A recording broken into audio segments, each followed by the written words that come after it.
Hey everyone, I'm Carl and I am a violinist, and in this video I'll show you how to play jazz on the violin, all the chords to a simple 2-5-1 progression on the violin or any bowed string instrument that is tuned in fifths. You can find these 2-5-1 progressions in at least every single jazz pieces that is ever made.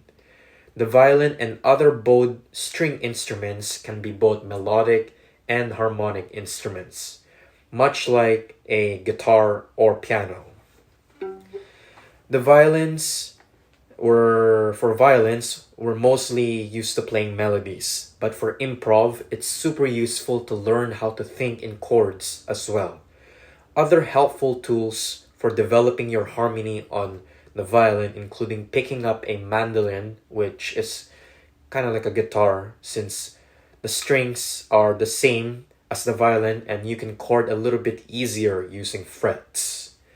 Now we'll learn the 2-5-1 progression on the key of C major. So what is 2-5-1? 2-5-1 refers to the Roman numerals of the chord, where C would be 1, D would be 2, and E would be 3, and the rest. The first thing we have to do is make sure we understand how to build different chords. A 7 chord is a combination of the scale degrees of 1, 3, 5, and 7 played together in a chord. If you're an intermediate and advanced string player, you probably practiced 7 chords, arpeggios with your scales, but maybe you've hardly put them together into full chords unless you're playing Bach, because most Bach pieces have chords.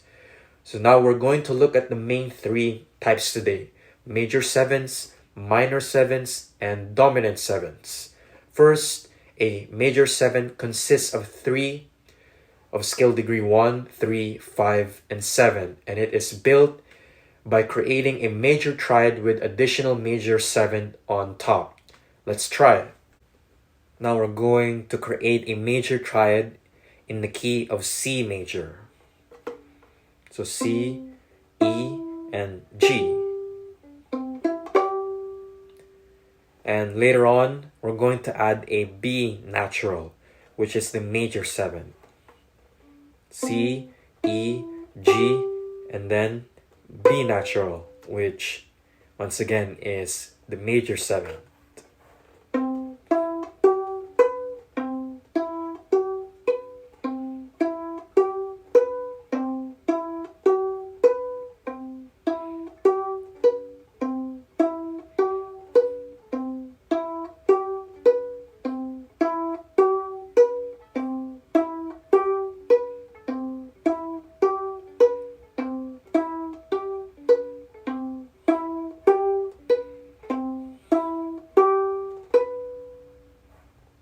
Now I'm going to show you the minor 7th chord.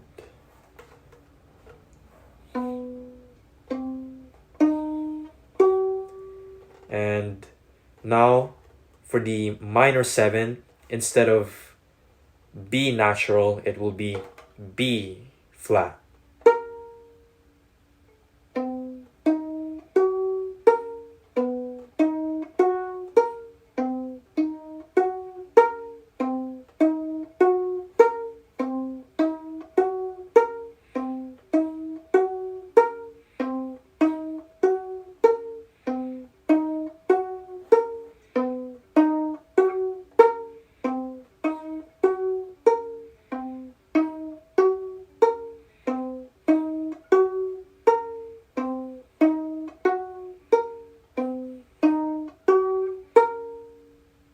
And lastly, I'm going to show you the dominant 7.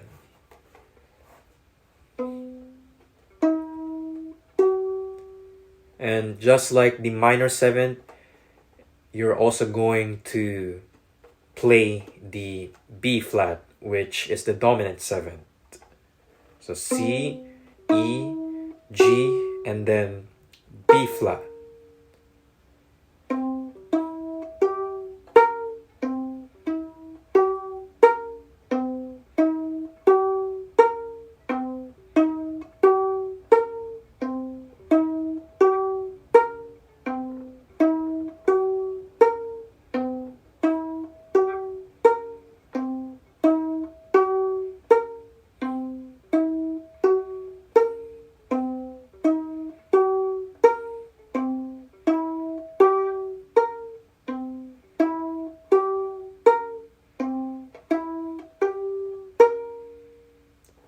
Now that I've showed you all the three chords or triads, you can try to practice them and familiarize with the minor seventh, the major seventh, and the dominant seventh.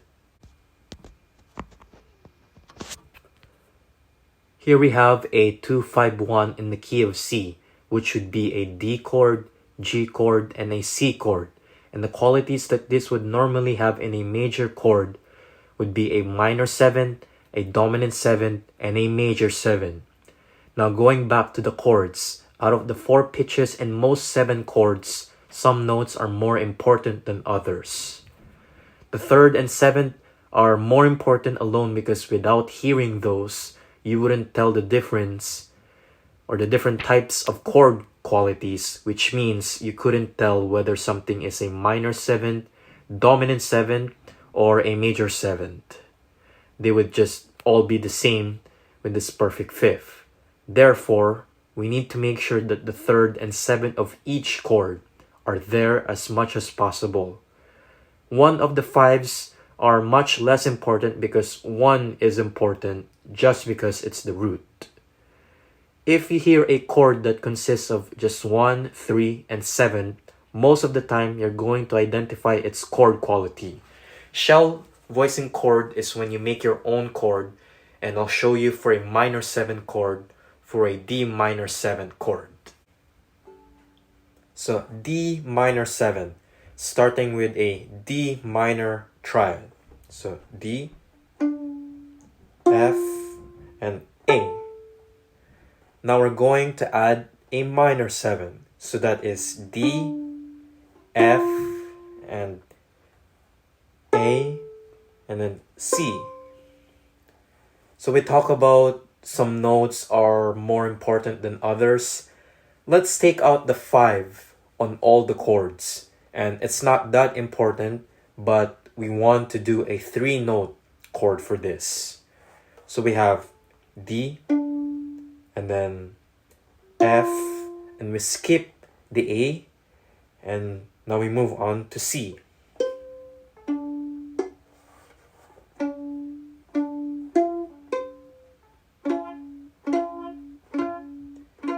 You can see it's a bit tricky, so you might want to practice this many times before you get the hang of it. Now, the next chord is the G dominant 7. So let's arpeggiate the full G dominant chord starting with open G. Then F natural. And then B natural.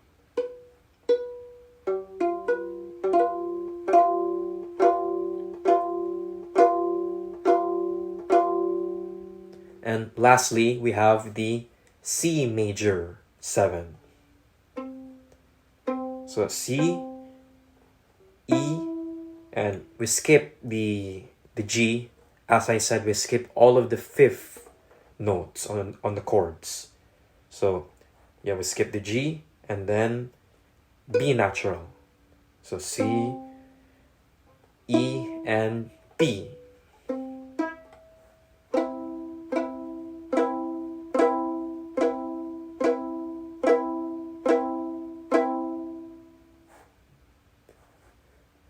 So moving chord to chord while moving the least amount possible is good voice leading, and a lot of times in 2-5-1 progressions, you'll see that the best voice leading will be moving from a 1-3-7 and a 1-7-3. And it just prevents you from moving around, and it just sounds jarring to the audience, and it sounds smoother. Now, we go back to the D minor 7. So, starting with D, and then F, and once again we skip the A, and then C.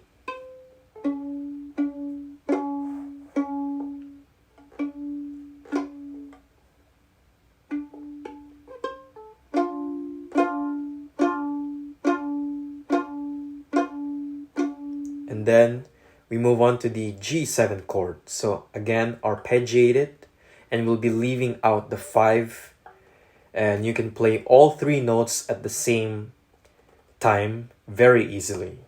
So you start off with open G, and then again F natural and B natural.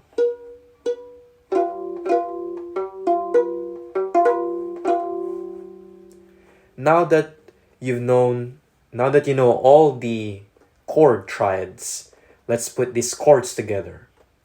And I'd recommend that you take a pretty slow tempo before changing the pace, so at least you get more comfortable at your own pace. So now let's start off with D minor 7.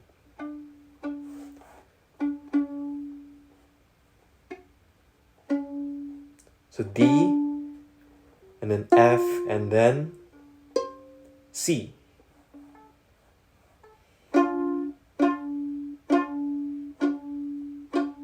And then G7.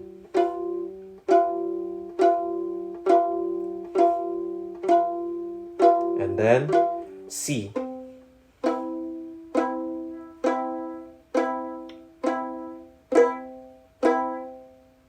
And now we go back to D minor 7.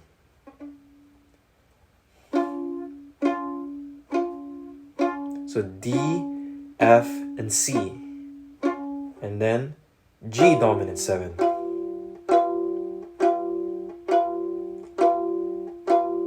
Then C major 7.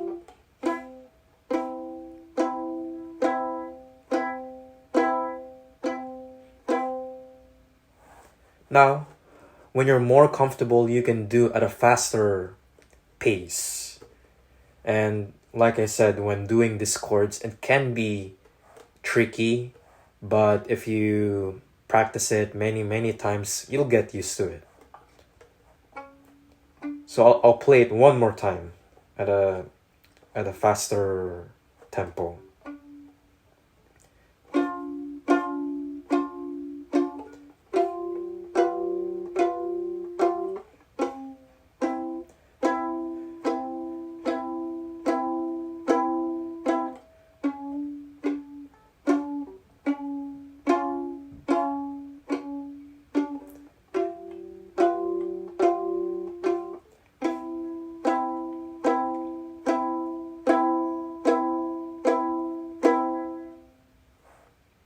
There you go.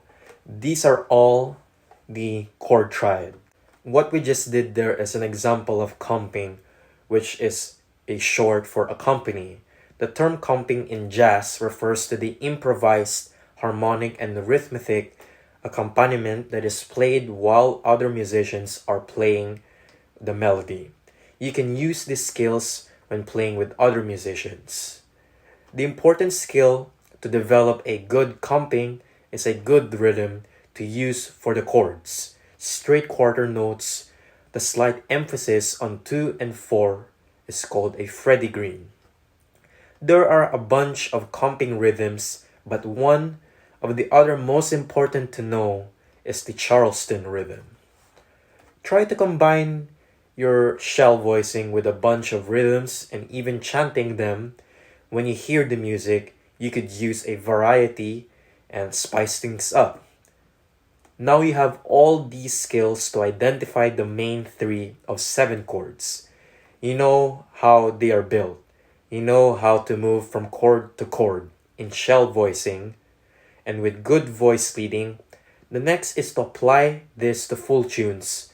Once you figure out your 2-5-1, you'll start hearing them and seeing them everywhere. Some great jazz songs are Autumn Leaves, All Things You Are, How High the Moon, Afternoon in Paris, and so on. So that is all for this tutorial. If you have any additional information that I missed or something you want to add, feel free to comment down in the comment section down below. Until then, take care and catch you all on the next tutorial.